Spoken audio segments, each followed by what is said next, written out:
Praise the lord everyone. ఈరోజు ఒక చిన్న మెసేజ్ చెప్పాలనుకుంటున్నాను. ఏంటంటే, ఆత్మ విషయమై దీనులైన వారు ధన్యులు, పరలోక రాజ్యం వారిదే. ఈరోజు మన ఆత్మ విషయం ఎలా ఉండాలంటే, ప్రతి ఒక్క విషయంలోనూ కూడా దీనత్వం కలిగి ఉండాలి. మనం దీనత్వం కలిగి ఉండడం అంటే ఏంటి? మనల్ని మనం తగ్గించుకోమంటే ఏమనుకుంటారు మనుషులు? అయ్యో, మనం బట్టలేనులుగా ఉండాలేమో, లేకపోతే మనం తగ్గించుకుని ఉండాలంటే అసలు ఏమీ తెలియని వాళ్ళుగా ఉండాలేమో, లేకపోతే ఇదేమో అదేమో అనుకుంటారు. కానీ ప్రతి ఒక్క విషయంలోని కూడా మనం ఎలా ఉండాలంటే దీనత్వం కలిగి ఉండాలంట. We have to humble our self. When we humble, మనం ఎప్పుడైతే మనం తగ్గించుకుంటామో, ఆత్మ విషయంలో కూడా మన స్పిరిట్ విషయంలో కూడా ఏంటంటే మనం తగ్గించుకుని ఉండాలంట. ప్రతి ఒక్క విషయంలోనూ కూడా మనం తగ్గించుకుంటూ ఉంటామో వారిది ఏంటి? పరలోక రాజ్యం అంట. ఈరోజు మనం ఏమనుకుంటాం? నాకు అంతా తెలుసు కదా, లేకపోతే మీ జాబ్ టైంలో మీ కొలీగ్స్తో ఇలా అంటున్నారా, నువ్వేంటి నాకు చెప్పేది, నాకు అంతా తెలుసు, లేకపోతే మీ ఫ్రెండ్స్, లేకపోతే నువ్వు వెళ్ళే పరిస్థితుల్లో కావచ్చు, ప్రతి దాంట్లో కూడా నాకు అంతా తెలుసు, ఎవరేం నాకు ఏమీ చెప్పక్కర్లేదు, ఎవరు నాకేం గైడ్ చేయక్కర్లేదు, లేకపోతే డజంట్ నీడ్ ఆఫ్ ఎనీవన్ అని చెప్పేసి మీరు అనుకుంటున్నావా? అలా అనుకుంటే జాగ్రత్త. మనం ఎలా ఉంటామో, మనం ఎవరైనా చెప్తుంటే లెట్ ఇట్ బీ, లిసన్. మనం విన్నట్టయితే మనకు అది మంచి కావచ్చు, మంచిదైతే మనం తీసుకోవచ్చు, చెడుదనుకుంటే దట్స్ ఫైన్. బట్ మనం ఎలా ఉండాలంటే, నీకు అంతటికీ తెలిసినప్పటికీ కూడా నువ్వు ఎలా ఉండాలంటే తగ్గించుకుని ఉండాలి. ఎలా ఉండాలి? తగ్గించుకుని ఉండాలి. ఆత్మ విషయమై దీనులైన వారు ధన్యులు అంట. ఎవరు దీనంగా ఉన్నవాళ్ళు? ఆత్మలో దీనంగా ఉన్న.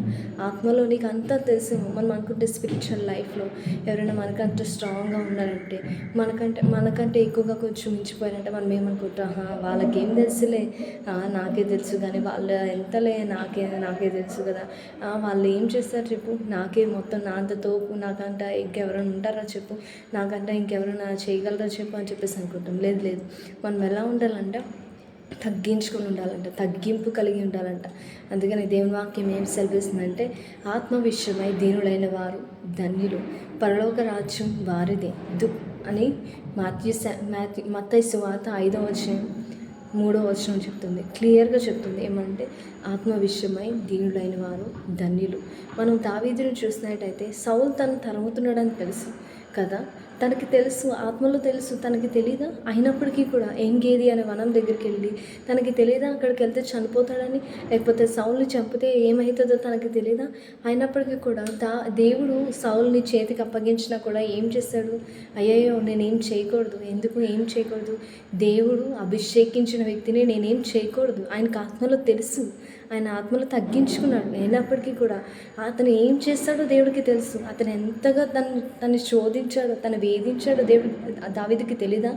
తెలుసు. అయినప్పటికీ కూడా దావీదు ఏం చేస్తాడు? తగ్గించుకున్నాడు. నేనేం చేయకూడదు, చేస్తే నా దేవుడే చేయాలని చెప్పేసి తాను తగ్గించుకొని ఏం చేస్తాడు? ఏమి చేయకుండా వెళ్ళిపోయాడు. అదేవిధంగా మనం కూడా ప్రతి విషయంలోనూ కూడా మనం ఏం చేయాలంటే తగ్గించుకోవాలి. దావీదు వంటి మహారాజు, పెద్ద గొప్ప రాజు, దావీదు వంశావళి నుంచి యేసుప్రభువు వచ్చాడు. అటువంటిది అంత పెద్ద రాజు, అంత పెద్ద మహనీయుడు దక్కించుకొని బ్రతికాడంటే మనం ఎంత అండి? మనం కూడా ఎలా ఉండాలంటే, దేవుని దృష్టిలో మనం ఎప్పుడు కూడా హంబుల్, తగ్గించుకుని ఉండాలి. మనకి మనుషులకి బయటికి బహిరంగంగా కనిపించకపోవచ్చు, కానీ నీ ఆత్మ దేవునికి తెలుసు కాబట్టి మనల్ని మనం తగ్గించుకొని బ్రతుకుదాం. Thank you so much for watching. God bless you all.